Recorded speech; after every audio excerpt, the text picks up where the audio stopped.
ಮಹತ್ವದ ಬೆಳವಣಿಗೆಯಲ್ಲಿ ಶಾಸಕರ ವೇತನವನ್ನು ಶೇಕಡಾ 50% ಹೆಚ್ಚಿಸಲು ಕಲಾಪ ಸಲಹಾ ಸಮಿತಿ ತೀರ್ಮಾನಿಸಿದೆ. ಶಾಸಕರ ಕ್ಲಬ್ಗೆ 20 ಕೋಟಿ ಅನುದಾನ ನೀಡಲು ಕಲಾಪ ಸಲಹಾ ಸಮಿತಿ ತೀರ್ಮಾನ ಮಾಡಿದೆ. ವೇತನ ಹೆಚ್ಚಳಕ್ಕೆ ಸಂಬಂಧಿಸಿದ ವಿಧೇಯಕವನ್ನು ಇದೇ ಅಧಿವೇಶನದಲ್ಲಿ ಸರ್ಕಾರ ಮಂಡಿಸಲಿದೆ. ಇದಕ್ಕೆ ಒಪ್ಪಿಗೆ ಸಿಕ್ಕ ತಕ್ಷಣ ಜನಪ್ರತಿನಿಧಿಗಳ ವೇತನ 50% ಹೆಚ್ಚಾಗುತ್ತೆ. ಇದರ ಜೊತೆಗೆ ಇತರೆ ಭತ್ಯೆಗಳ ಮೊತ್ತವೂ ಹೆಚ್ಚುತ್ತೆ. ಕಳೆದ ಅಧಿವೇಶನದಲ್ಲಿ ಶಾಸಕರ ವೇತನ ಹೆಚ್ಚಳ ಮಾಡುವಂತೆ ವಿಪಕ್ಷ ಉಪನಾಯಕ ಅರವಿಂದ ಬೆಲ್ಲದ್ ಪ್ರಸ್ತಾಪ ಮಾಡಿದರು. ಅಂದಹಾಗೆ ನಾಳೆಯಿಂದ ವಿಧಾನಸಭೆಯ ಲಾಂಚ್ನಲ್ಲಿ ಶಾಸಕರಿಗೆ 17 ಆರಾಮ ಆಸನಗಳ ಸೌಲಭ್ಯ ಸಿಗುತ್ತೆ. ದಿನಕ್ಕೆ ₹1,200 ಬಾಡಿಗೆ ಪ್ರಕಾರ 15 ರೆಕ್ಲೈನರ್ ಮತ್ತು ಒಂದಕ್ಕೆ ₹10,000 ಬಾಡಿಗೆ ಪ್ರಕಾರ 2 ಮಸಾಜ್ ಚೇರ್ಗಳನ್ನು ವಿಧಾನಸಭೆ ಸಚಿವಾಲಯ ಅಳವಡಿಸಿದೆ.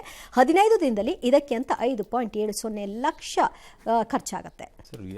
ತುಂಬಾ ಕಷ್ಟಪಡ್ತಾರೆ ಅಂತ ಹೇಳ್ಬಿಟ್ಟು ರಿಕ್ಲೈನರ್ ಎಲ್ಲ ತಂದ್ಬಿಟ್ಟು ಮಸಾಜ್ಗಳನ್ನೆಲ್ಲ ಅಲ್ಲ, ಆಕ್ಚುಲಿ ಆ ರಿಕ್ಲೈನರ್ ಇದೆಯಲ್ಲ, ನಾವು ಕ್ರಿಟಿಸೈಸ್ ಮಾಡ್ಬೋದು, ನೀವು ಯಾಕೆ ತಗೊಂಡ್ರಿ ಪಟ್ರಿ ಅನ್ನೋದೆಲ್ಲ ಕರೆಕ್ಟು.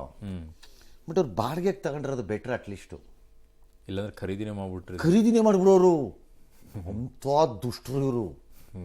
ಅದು ಆ ಕಾದರ್ಗೆ MLA ಬೇಕೋ ಬೇಡವೋ ಅದನ್ನು ಖರೀದಿ ಮಾಡೋ ಆಫೀಸರ್ಗೆ ಬೇಕಾಗಿರೋದು. ಅವ್ರು ಹೋಗಿ ಲಟಕ್ ಅಂತ ಖರೀದಿ ಮಾಡಿ ಹೌಸ್ ಮುಗಿದ ತಕ್ಷಣ ಎಲ್ಲ ಮುರಿದೋಗ್ಬಿಟ್ಟಿದೆ. ನೆಕ್ಸ್ಟ್ ಸೆಷನ್ಗೆ ಹೊಸದು. ಅಯ್ಯೋ, ಸುರೇಶ್ ಕುಮಾರ್ದು ಆಗಿರ್ಲಿಲ್ವಾ ಗಲಾಟೆ?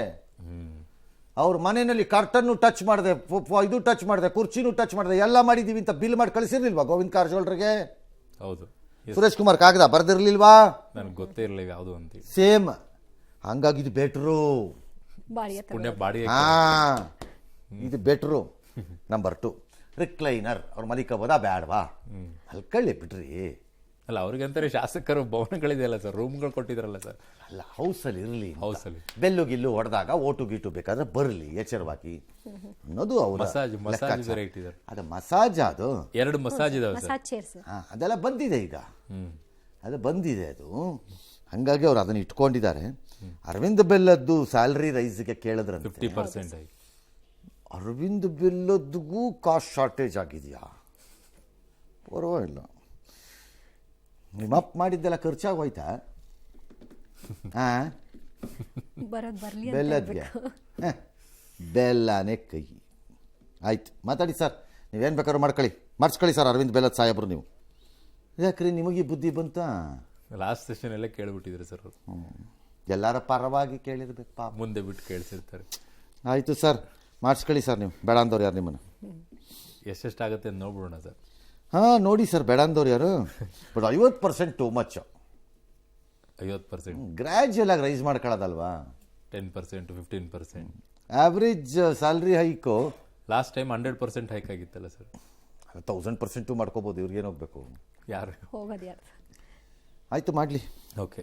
ಸೊ ವೇತನ 40,000 ಇದೆ ಈಗ ಶಾಸಕರಿಗೆ. ಕ್ಷೇತ್ರ ಭತ್ಯೆ ಅಂತೇಳಿ 60,000 ಕೊಡ್ತಾರೆ. ಪ್ರಯಾಣ ಭತ್ಯೆ ಅಂತ 60,000 ಕೊಡ್ತಾರೆ. ಆಪ್ತ ಸಹಾಯಕರ ವೇತನ 20,000 ಕೊಡ್ತಾರೆ. ಈ ಪ್ರಶ್ನೆ ನಂಗೆ ಕಾಡೋದು ದೂರವಾಣಿ ಭತ್ಯೆ. ಯಾವುದೇ ಕಂಪ್ನಿಗೆ ಹೋದ್ರೆ 20,000 ಬೇಕಾಗೋದಿಲ್ಲ. ಅದು ಕಡಿಮೆಗೆ ಎಷ್ಟು ಬೇಕಾ ಅನ್ಲಿಮಿಟೆಡ್ ಕಾಲ್ಸ್ ಇದೆ. ಅದು ಹಿಂಗೆ 20,000 ಕೊಡ್ತಾರೋ ಗೊತ್ತಿಲ್ಲ. ಅಂಚೆ ವೆಚ್ಚ ಅಂತೆ, ಅಂಚೆಗೆ ಯಾವ್ದು ಹಾಕ್ತಾರೋ 5,000 ಅಂತೆ. ಒಟ್ಟು ಮೊತ್ತ 2,05,000. ಇನ್ನು ಸ್ಪೀಕರ್, ಸಭಾಪತಿ, ಸಿಎಂಗೆಲ್ಲ ಈಗ 75,000 ಇದೆ ವೇತನ. ಕ್ಯಾಬಿನೆಟ್ ದರ್ಜೆ ಸಚಿವರು, ವಿಪಕ್ಷ ನಾಯಕರು, ಉಪಸ್ಪೀಕರ್, ಉಪಸಭಾಪತಿಗೆಲ್ಲ 60,000 ಇದೆ. ರಾಜ್ಯ ದರ್ಜೆ ಸಚಿವರು ಮತ್ತು ಮುಖ್ಯ ಸಚೇತಕರ ವೇತನ 50,000 ಇದೆ. ಇವ್ರು ತಗೊಂಡಿದ್ದಕ್ಕೆ ಟಕ್ಕಂತೆಲ್ಲ ಮಾತಾಡ್ತೀರಿ. 3,674 ಜನ ಕ್ಯಾಬಿನೆಟ್ ದರ್ಜೆ ಪಡ್ಕೊಂಡಿರ್ತಾರೆ ಈ ಸರ್ಕಾರಗಳಲ್ಲಿ. ಕೊಟ್ಬಿಡ್ತಾರೆ ಒಂದೊಂದೊಂದೊಂದು. ಅದೇನೋ ರಾಜ್ಯ ದರ್ಗೆ ಬಿಡೋದ್ರೆ ಅವ್ರಿಗೂ ಎಲ್ಲ ಬರುತ್ತೆ, ಎಲ್ಲರಿಗೂ. ಅದನ್ನ ಯಾರು ಮಾತಾಡಲ್ಲ. ಇವ್ರು ಬೈಸ್ಕೊತಾ ಇರ್ತಾರೆ, ಶಾಸಕರಷ್ಟು ಬೈಸ್ಕೊತಾ ಇರ್ತಾರೆ ಅಷ್ಟೇ.